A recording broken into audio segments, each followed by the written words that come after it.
Grabando con mis queridísimos amados de toda la vida, amigos de vida, Yossi y Mónica. ¿Cómo están? Bien, mi rey. Muchas gracias, Alberto, por invitarnos. Esto es muy emocionante verte aquí en tu canal.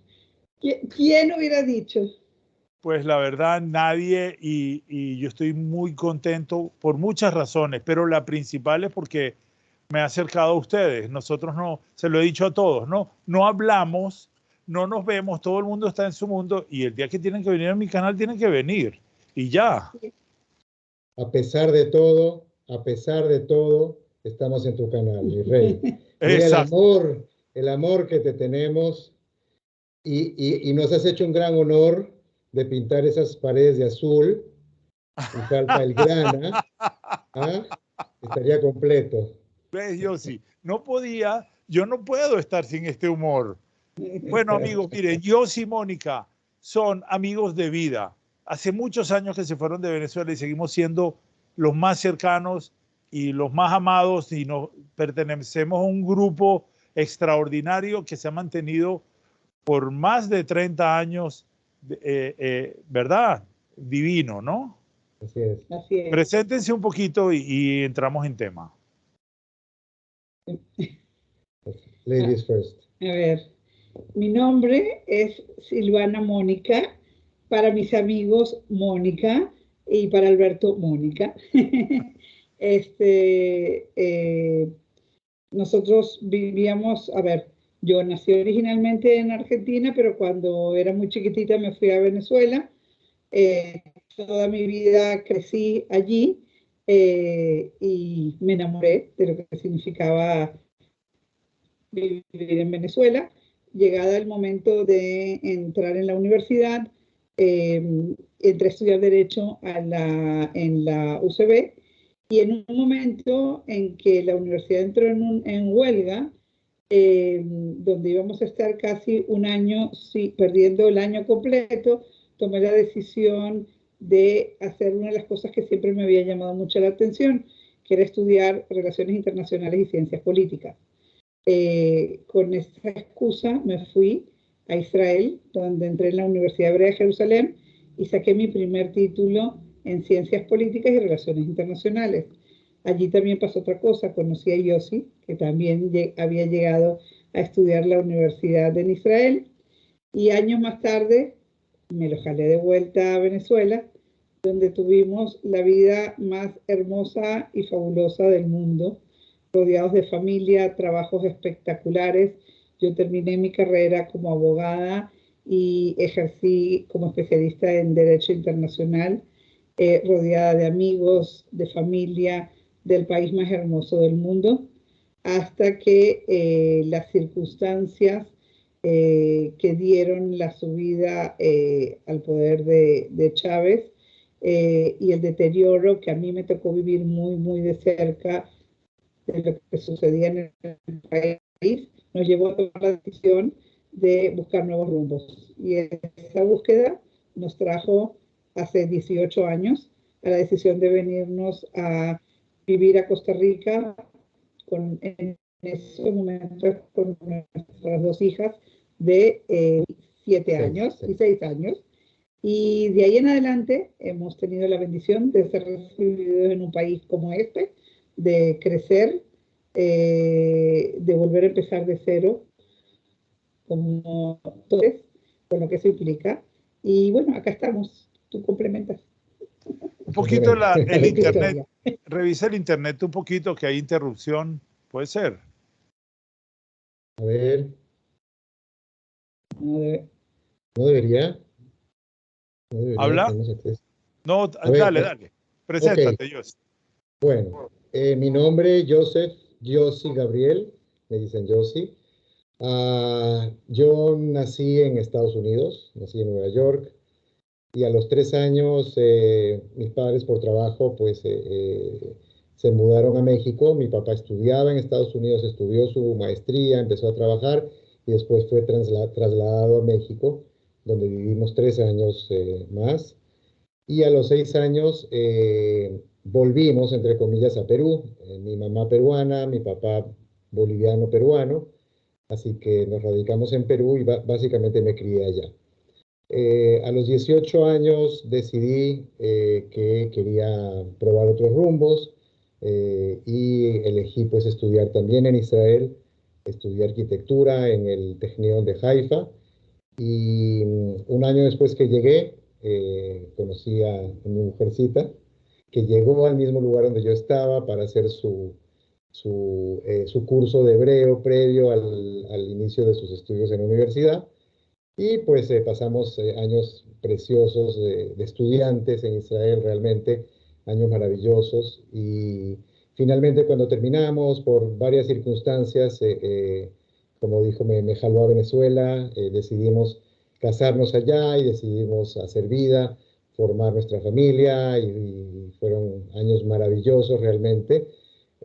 Tuvimos a nuestras dos hijas, tuvimos a los mejores amigos que hasta hoy en día tenemos y a pesar que no los podemos disfrutar físicamente, estamos pendientes y nos sentimos cada día como si el día de ayer hubiéramos interrumpido una conversación y simplemente seguimos hablando de lo que dejamos el día anterior pendiente.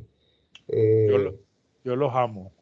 Esos casi 20 años que vivimos en Venezuela, pues realmente años de mucha satisfacción profesional, familiar, social, y pues el ambiente con nuestros famigos, porque así nos bautizamos, los famigos, porque realmente nos sentíamos como una familia donde todos nos apoyábamos y estábamos uno para el otro y realmente compartíamos muchísimas cosas. Tus hijas son testigos, ¿no? Porque yo les digo, bueno, gracias a ustedes que se integraron a este grupo como hijos que teníamos miedo de que no fuera. Y ella me dice, no, gracias a ustedes. Son el grupo, el number one.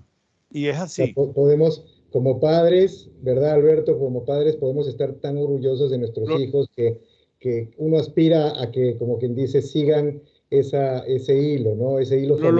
Lo logramos. No hay duda. Está logrado. Muy logrado. Está logrado. Efectivamente. Un súper orgullo. Uno mejor que otro. Dios los bendiga a todos, la verdad. Bueno, amigos, miren, yo invité a este par de chicos, como siempre, muchas veces, pero ellos siempre están más ocupados que cualquiera. Sin embargo, esta vez los traje porque tenemos una situación mundial como judíos, como venezolanos, pero más que todo como seres humanos, que es lo que realmente me preocupa en este momento. La humanidad, las personas, lo criminal de todo esto. Y yo no voy a hablar mucho, no puedo ser muy elocuente con muchas cosas porque no tengo tanta información y yo sé que ellos tienen 2 hijas viviendo en Israel, Mónica es abogado internacional y Yossi me dijo ayer algo que me dejó así como que estamos muy metidos en esto. Y es por eso que yo les pedí que vinieran hoy a mi canal para que me ayuden un poco a mí y de alguna manera prestemos un servicio al mundo, aunque sea así poquitico, chiquito, de aclarar y de... Yo tengo mis puntos de vista, se los voy a dar, pero porfa, cuéntenme ustedes cómo ven la situación y qué está pasando y qué podemos esperar. A ver, creo que estamos viviendo uno de los días más oscuros, una de las épocas más oscuras como judíos y desde el establecimiento del Estado de Israel, inclusive para los israelíes. Lo que sucedió y tuvo inicio el sábado a las 6:30 de la mañana en Israel, en un país acostumbrado desde que nació a vivir bajo amenaza constante de sus vecinos, del terrorismo, de todas las dificultades de haber vivido guerras que de verdad tuvieron en un determinado momento la definición de su supervivencia o no. El terror que se vivió el sábado creo que nunca estuvo en la mente, en la imagen de nadie cuando los terroristas de Hamas, que mantienen control de la Franja de Gaza, entraron y lograron penetrar en más de 22 poblados, kibutzim, lo que se llaman las granjas agrícolas, o moshavim, que son las granjas de trabajo alrededor de la zona que pertenece a la Franja de Gaza, matando gente, entrando casa por casa, arrastrar niños, hombres, mujeres, ancianos, decapitando gente, o sea, con un nivel de sadismo y brutalidad, donde el único objetivo era crear el mayor terror y la mayor desazón posible, porque para eso se dedicaron a filmar cada una de estas atrocidades. Por ejemplo, entrar a un lugar donde habían un montón de jóvenes reunidos celebrando un festival, un festival por la paz, donde las autoridades recogieron más de 260 cuerpos, de los cuales las chicas fueron violadas al lado de sus compañeros. Hay una pregunta que, para no ser tan gráficos, porque obviamente es perturbador, que ya todo el mundo sabe todo esto. Si Hamás sabe y Hezbollah sabe de que la retaliación, no importa cuándo, va a ser como para que ellos desaparezcan, o va a crear que de hecho han creado una zozobra que está extralimitando a cualquier ser humano a pensar cosas indecibles, que es lo que a mí me incomoda en este momento. ¿Por qué hacer una cosa así? O sea, no una guerra, por ejemplo, no plantear una guerra, sino una cosa tan brutal donde probablemente ellos puedan desaparecer de la tierra. ¿Me explico lo que yo estoy diciendo? Sí, Que no es totalmente, lo que a mí me totalmente. gusta, no es lo que yo quiero, no, en mi cabeza no entran ese tipo de cosas. Alberto, lo que pasa es que la mentalidad, hay que entender o procurar empezar a entender la mentalidad musulmana y sobre todo la mentalidad del Islam radical. ¿Cómo piensan estas personas? ¿Cuál es su ideología? ¿Cuál es su crianza? ¿Cuál es su modo de vida? ¿Cuál es su mentalidad y sus concepciones principales? En base a qué principios ellos se basan? Y hay uno, que no sé si es sin ir en orden de importancia, es en primer lugar la glorificación de la muerte, en contraposición a los valores occidentales, judeocristianos, que glorifican precisamente la vida. Hay una manera de inculcar y eh, el tema de la muerte. Es decir, tú vas a hacer tus acciones en vida, pero con el objetivo de que cuando mueras vas a ir a un lugar mejor. Vas a poder, como mártir. y sobre todo cuando mueras como mártir, con el concepto de la yihad. El concepto de la yihad es el concepto de la guerra santa. Tú tienes que conquistar y eliminar a todos aquellos infieles que no sigan los dictados de Mahoma. Y bajo esas premisas tienen que vivir y tienen incluso que morir. No importa, ellos van con la mentalidad de que van a morir. Y quiero agregar algo que es súper importante. Es importantísimo entender la diferencia entre el Islam y el Islam radical. Correcto. Son dos cosas totalmente diferentes. Eso es muy importante. O entender la diferencia entre Hamás y los palestinos, como pueblo que tiene todo el derecho a garantizar su derecho a la libre determinación en la medida que pueda encontrar los mecanismos para vivir como vecino al lado de Israel y no a costa de Israel. El problema es que estos movimientos extremistas radicalizados, esa visión destructiva, sádica, cruel, es lo que aplican al mismo pueblo al que dicen representar. Las barbaridades, las atrocidades, los linchamientos que hemos visto con los ciudadanos israelíes son los mismos que han sufrido su gente a manos de ellos. Entonces tenemos que entender las diferencias que hay que hacer en estos momentos acá. Bueno, yo sí estoy claro, y para mí es importante remarcar que, por ejemplo, ISIS enterró vivos a cristianos. No eran judíos, eran simplemente cristianos o cualquier cosa que no se le pareciera a ISIS. Exacto. Exacto. Y eso es justamente... Zoroastro, es la misma línea de pensamiento. Exactamente. Es una línea de pensamiento fanática, extremista, desde el punto de vista religioso, que no busca ninguna creación de un Estado ni una reivindicación territorial. Busca eliminar de la faz de la tierra a todos los infieles que viven en territorios, ahora en estos momentos en territorios que ellos consideran que estuvieron bajo el área del Islam, pero al final es contra todos aquellos que se opongan a su concepción del mundo. Es decir, que no nos podemos engañar, que esto que sucede hoy contra Israel, al final va contra todos. Es lo que hemos visto en Al-Qaeda, en ISIS, o sea, en la concepción universal de Occidente, la concepción de la vida judeocristiana es una ofensa para estos fanáticos religiosos. Exacto. Y por eso es que el ejemplo de ISIS es lo más elocuente que podemos establecer. ISIS, recuerdan cómo filmaban las atrocidades que hacían, los degollamientos que hacían y cómo mataban a sus víctimas, y que el mundo viera lo que ellos estaban haciendo. Eso fue lo que exactamente pasó este sábado pasado. Algo realmente inédito, una pesadilla de la cual no logramos despertar. Muchos ya lo están llamando el 9/11 de Israel, y es realmente un paralelismo muy exacto. Cuando mismos islamistas radicales planificaron y estrellaron los aviones en las Torres Gemelas de Nueva York, y secuestraron otros 2 aviones para atacar el Pentágono y para otros, la Casa Blanca me parece que era, y causaron las víctimas que causaron.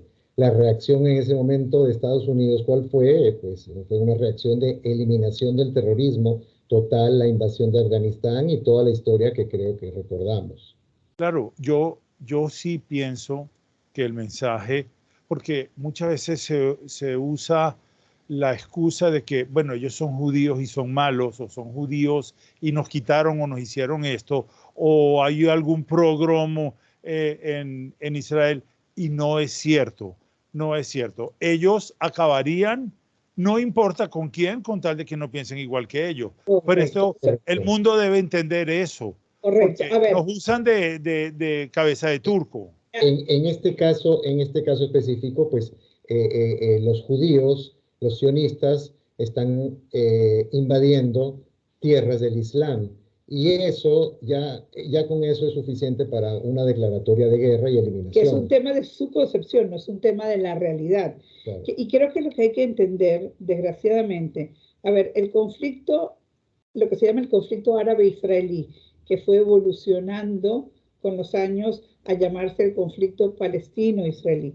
Es uno de los conflictos, desde el punto de vista geopolítico, más complejos del último siglo, y menos entendido, más sobresimplificado en frases y en cosas que todo el mundo suelta, dice, y nadie entiende qué significa cuando acusan a Israel de colonialista, de genocida, de apartheid. Tú le preguntas a la persona, dime de qué estás hablando, y no hay nadie que se pueda sostener, porque son un montón de frases huecas, basadas en gente que cree que está siendo solidaria, identificándose con lo que perciben como las víctimas débiles. Y aquí hay que entender, aquí sí hay una tragedia.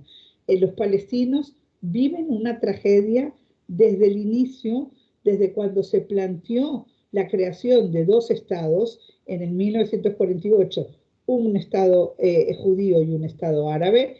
Rechazaron esa posibilidad, y a lo largo de estos últimos 75 años, sus líderes corruptos y sus vecinos, que en vez de ayudarlos a salir de su tragedia, lo único que han hecho es arrastrarlos cada vez a haber perdido todo norte de una vida independiente en un estado soberano.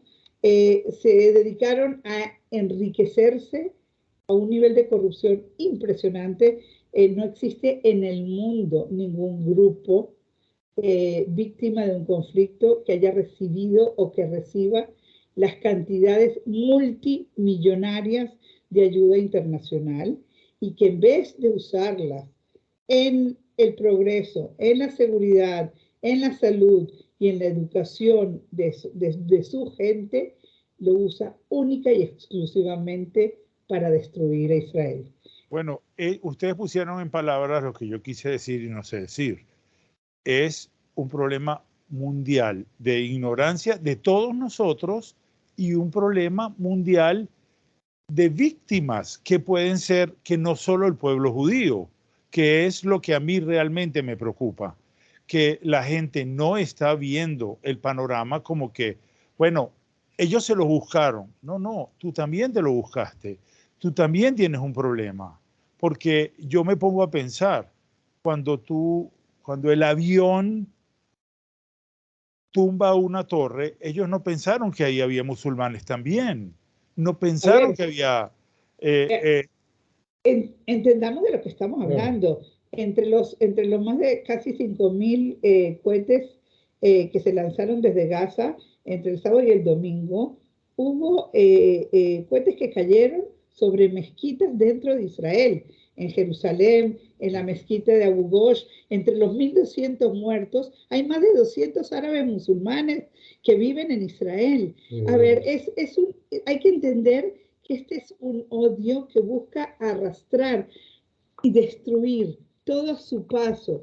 Es mentira que estos están peleando por los derechos de alguien. Esta gente lo único que hace es destruir todo lo que se le ponga en su paso. Y su principal obstáculo para eso es realmente Israel.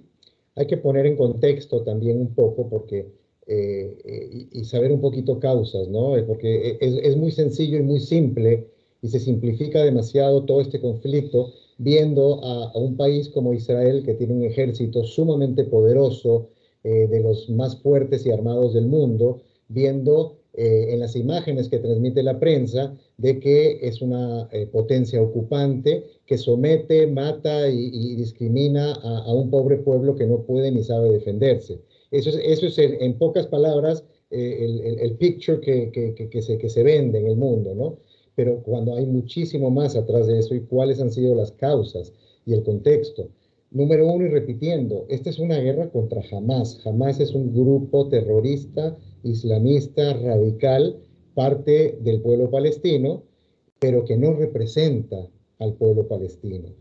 El Hamas surge en el año 1987 como una reacción a las circunstancias que se estaban dando, nuevas generaciones que habían crecido bajo unas circunstancias desde la guerra de 1967 con Israel, y que no veían futuro, y una cantidad de circunstancias que no se habían resuelto. Errores de Israel, por supuesto, errores de muchos componentes y mucha gente que no lograron, después de la guerra de los 6 días, poder dar una solución a los territorios de Gaza y de la Cisjordania, que son dos territorios que están separados totalmente, están separados físicamente. La Franja de Gaza es un pedazo de territorio de 36 kilómetros por 5, un apéndice al norte de Egipto, que Egipto tuvo en su poder desde el año 48 hasta la guerra de los 6 días en el 67, es decir, 19 años. Lo mismo que Jordania tuvo a la Cisjordania por el mismo periodo de tiempo. En la guerra del 48 de la independencia, cuando se supone que debían haberse fundado 2 estados, uno judío y uno árabe, el único que declara su independencia es Israel, y al día siguiente de su declaratoria de independencia, 5 países árabes atacan en simultáneo por distintas fronteras a Israel, y por milagros o por circunstancias que podemos evaluar en otro momento, Israel sale victoriosa de esa guerra, y como mandan la Convención de Ginebra y el derecho internacional, el vencedor en la guerra pues conquista territorios y tiene todo el derecho de quedarse con territorios. La configuración original del supuesto Estado árabe y el Estado judío cambia por completo. Israel, por supuesto, gana territorios, pero Jordania queda con la actual Cisjordania y Egipto queda con la Franja de Gaza. Y, lamentablemente, se crea el problema de los refugiados palestinos. Se hablan de 750.000 palestinos que salieron por diferentes circunstancias de Israel, mucho más, bueno, por circunstancias de la guerra, porque los países árabes y los líderes dijeron que salgan porque ellos iban a botar a los judíos al mar. La realidad es que se crea un gran problema de refugiados, tanto en Gaza como en la Cisjordania, y a su vez también se crea un problema de refugiados judíos. Más de 800.000 judíos que vivían en los países árabes, hablamos de Marruecos, Argelia, Libia, Egipto, Irak, Yemen, Túnez, fueron expulsados de esos países. ¿Y quién los absorbió en su gran mayoría? El nuevo Estado de Israel. Y entonces ahí tienes una contraposición también en visiones de vida y en mentalidades, en educación y lo que quieras. Israel absorbió a estos refugiados y empezó a crear, empezó a crecer, empezó a desarrollar ante las dificultades y las adversidades que se presentaban. Los países árabes, al contrario, utilizaron a los palestinos desde ese momento como puntas de lanza en su lucha contra Israel. Vivían y han vivido en miseria total en campos de refugiados, y sus mismos hermanos los utilizaron como carne de cañón en el conflicto árabe-israelí. Todo eso fue evolucionando y sufrió un punto de inflexión después de la Guerra de los 6 días en el 67, en donde Israel, nuevamente con una guerra defensiva, conquista estos territorios y no los anexa, sino que los quiere utilizar como parte de la negociación para un eventual proceso de paz con sus vecinos. Y que reciben no. Exactamente, no a las negociaciones, no al reconocimiento. Esa historia conocida. Y no a la paz. Exactamente. Entonces, a ver, es absurdo cuando tú piensas. La Franja de Gaza nunca debió haber quedado en esa condición. Cuando se firmaron los tratados de paz con Egipto, Egipto se recuperó la península del Sinaí y dijo, Gaza no, quédense ustedes con eso. Renuncia expresamente. A la gente que había estado bajo su soberanía, bajo su control. Entonces, lo que es importante entender aquí, ¿dónde se generan las causas de todo esto? Es muy fácil y muy simplista ver una realidad que de verdad te rompe el corazón, porque en el sentido, las condiciones de lo que vive muchísima gente en Gaza, y para mí no hay nada peor que lo que viven los niños en Gaza, que han sido secuestrados a un conflicto en el que no deberían tener absolutamente nada que ver. Bueno, cuando tú dices simplista, yo preparando esta charla en mi cabeza, que no tengo nada escrito, yo quería que saliera así natural, mi sentimiento, mi dolor, el sentimiento de ustedes y el conocimiento que ustedes tienen. Llegué a una conclusión de que yo viví en Israel, yo viví la guerra del 73. Sé lo que le molesta al israelí, una opinión irresponsable de la parte de afuera. Por eso yo hoy llegué a la conclusión de que una vez más tenemos que decir de que nuestro apoyo tiene que ser fuerte, contundente, pero nuestra opinión en la diáspora debe ser tenue. Tenemos que entender primero todas esas cosas que ustedes están diciendo, porque de manera muy libre, muy simple, está diciendo, no, que los acaben, que haya guerra, que no importa quién esté allá. A ver, hay que hacer una tremenda distinción, y creo que aquí viene uno de los problemas más trágicos y más complicados de este conflicto.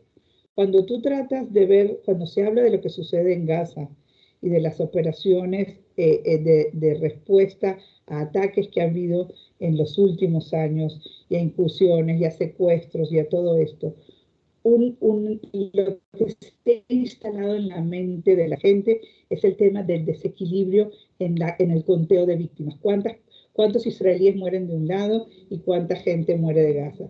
Y es el error más grande que se puede cometer. No hay manera de sacar un equilibrio posible cuando tú tienes un lado que todos sus recursos los usa para proteger a su población, como hace Israel, desarrollando un sistema como la Cúpula de Hierro, creando refugios, educando, creando sistemas de alerta, y tienes el otro lado que usa todo el dinero que recibe de la ayuda internacional para crear túneles, comprar armamento y sobre todo, las cosas más trágicas, usar a su población como escudo de guerra, que es uno de los crímenes de guerra más importantes que hay. Cuando tú entiendes, y entiendes de verdad la información, y entiendes que el cuartel general de Hamás estuvo localizado durante años en el principal hospital de Gaza, donde los principales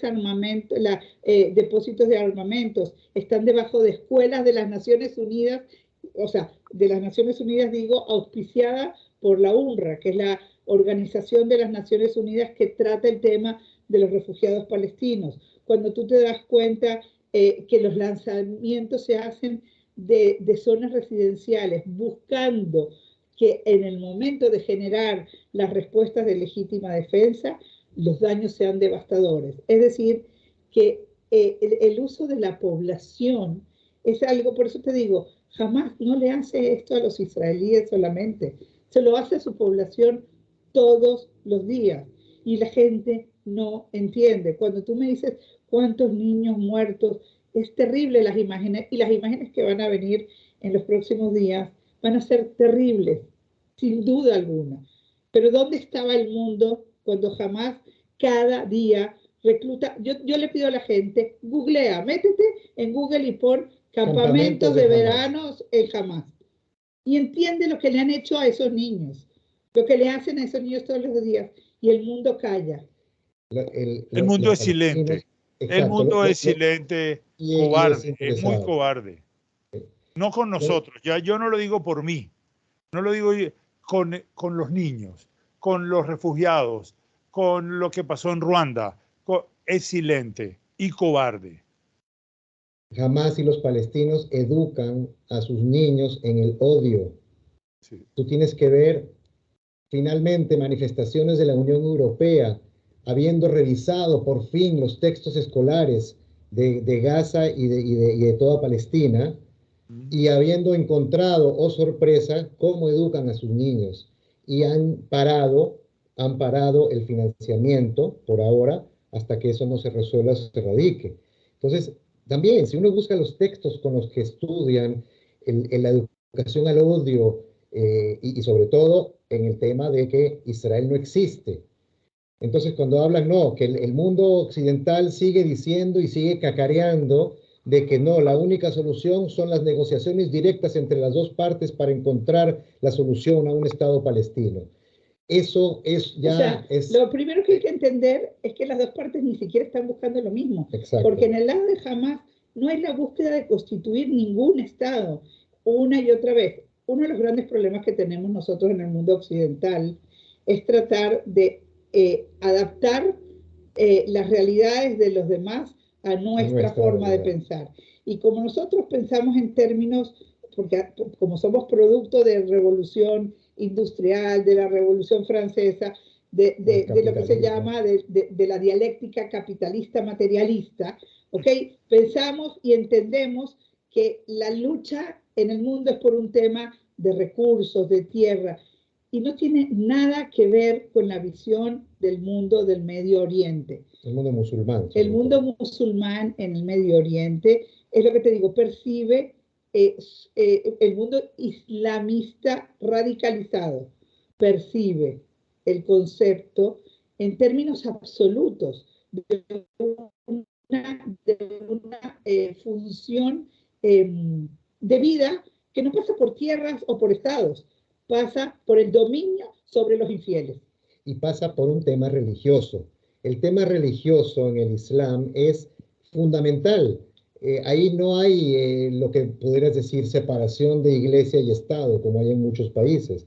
Ahí el factor primordial es la religión, sobre todo en el Islam radical. Tienes a los países moderados pero que de todas maneras tienen un componente religioso muy importante. Y esto es lo que hay que entender.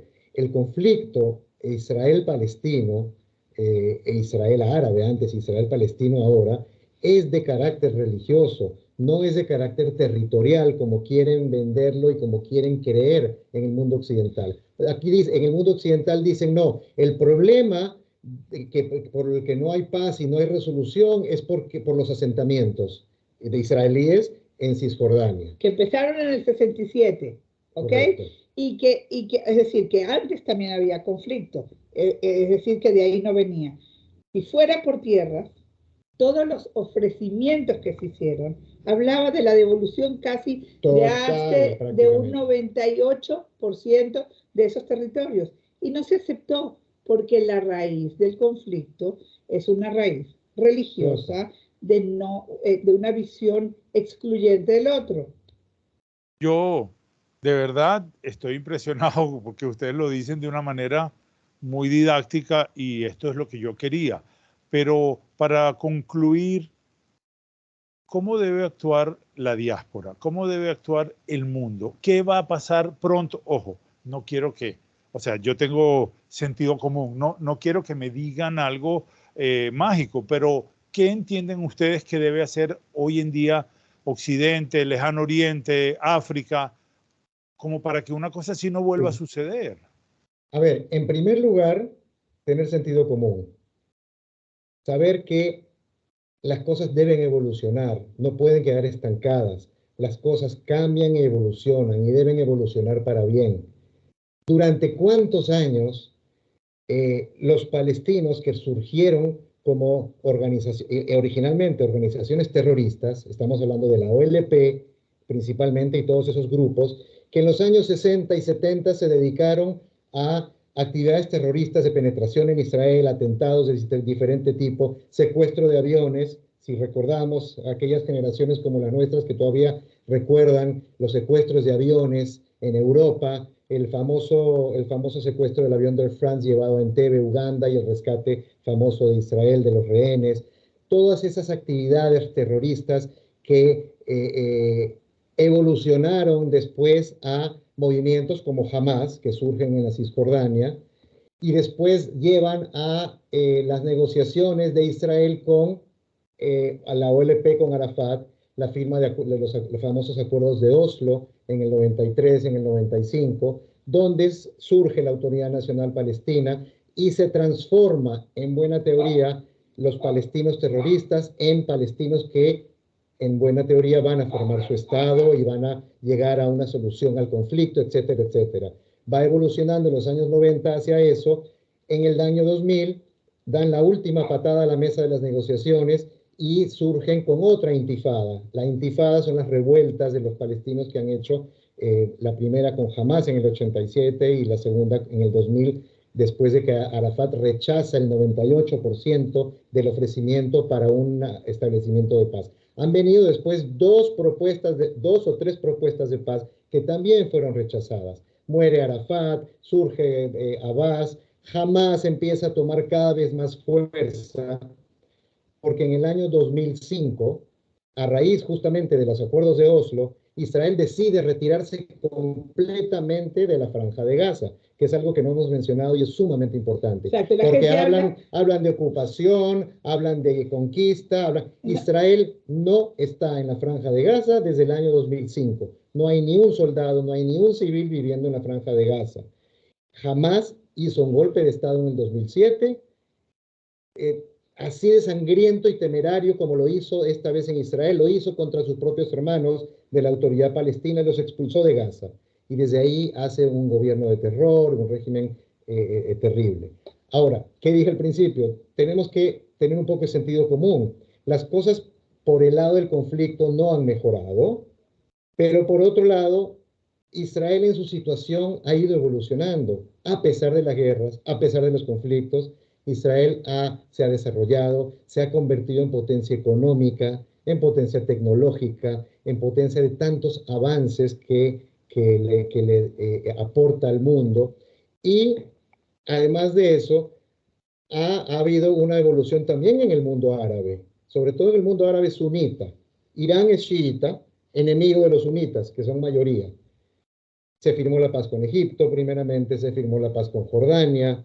Hace 3 años, se firmaron los acuerdos de Abraham con los Emiratos Árabes, con Bahrein, con Marruecos y con Sudán. Estaban en conversaciones con Arabia Saudita para lograr un acercamiento.